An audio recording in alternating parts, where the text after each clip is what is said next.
A new poll for the special election primary for the United States Senate seat in Alabama, vacated by the February appointment of Attorney General Jeff Sessions, has now been conducted and provided by the Emerson College Polling Society. Luther Strange, who has served as Alabama's senator on appointment and is running for the seat, comes in at 32%. Former Alabama Chief Justice Roy Moore is at 29%.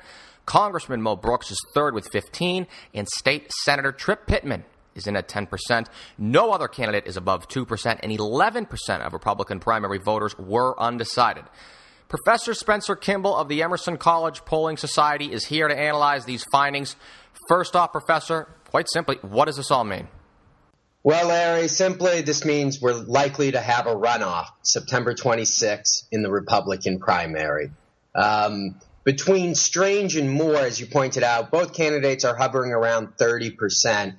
And they need to hit that 50% threshold. Brooks and Pittman are taking up 25%. So they're soaking up a lot of those loose voters around the state. Brooks's support is in the northern part that we expected. He's getting about a quarter of the vote up in the 5th district. Moore is very strong in the 2nd district. That's right above the Panhandle in the southeastern part of the state.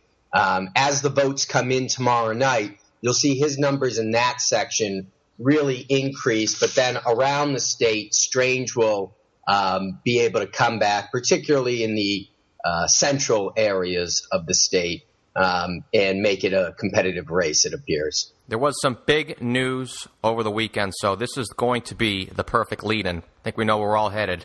As part of your process was producing job approval ratings, not just the former Alabama senator and now Attorney General Sessions, but for President Trump.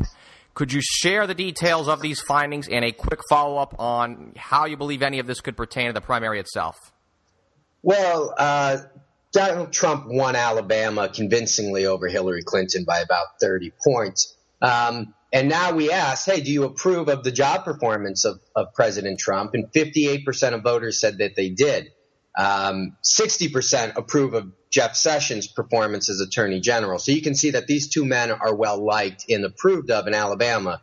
But then we ask one more question about President Trump in the news media regarding who do they trust.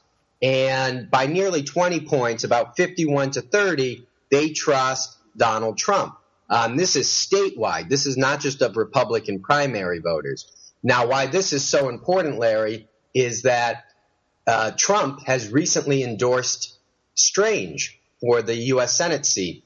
And it will be interesting to see if his endorsement can translate into actual votes. Historically, endorsements are good for increasing name recognition or raising money. But actual votes on the ground is a very difficult thing to do, as we saw with Obama in those midterm elections in 2010 and 2014, where he was unable to capitalize just on endorsements. So it'll be interesting to see if a endorsement from the president for Strange will be enough to carry him not just in this primary, but September 26th, when it appears that there'll be a runoff election between him and Moore. That was the big news of what, as we know, was a fairly newsworthy weekend. Okay, Spencer, to wrap this up, we'll go to the Democrat side of the primary. What do you have for us there, Professor?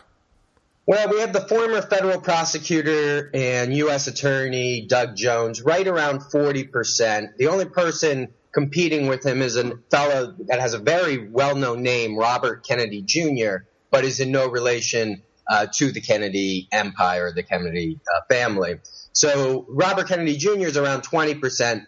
All other candidates are below 10%. And it appears that Jones, right around 40, there's enough undecided votes that he should be able to capture the nomination. And he last week also got the endorsement of former Vice President Joe Biden. He also has the endorsement of Congressman John Lewis. And anybody who knows Georgia politics knows Congressman Lewis. He's obviously very big also over in Alabama. So he'll probably be able to squeak out that 50% mark and take the nomination. Fate of the country hangs in the balance. We will be watching the results tomorrow night, Tuesday, August 15th. And we will be back here next week on Emerson College Polling Weekly with not just the analysis of the results, but a more deeper dive into the state of Alabama, a preview of the potential gubernatorial candidates in Auburn and Alabama. Which college football team really owns more hearts and minds than their rivals? Find out first by subscribing to the Emerson College Polling Weekly podcast on iTunes, Stitcher, and the CLNS Media Network mobile app.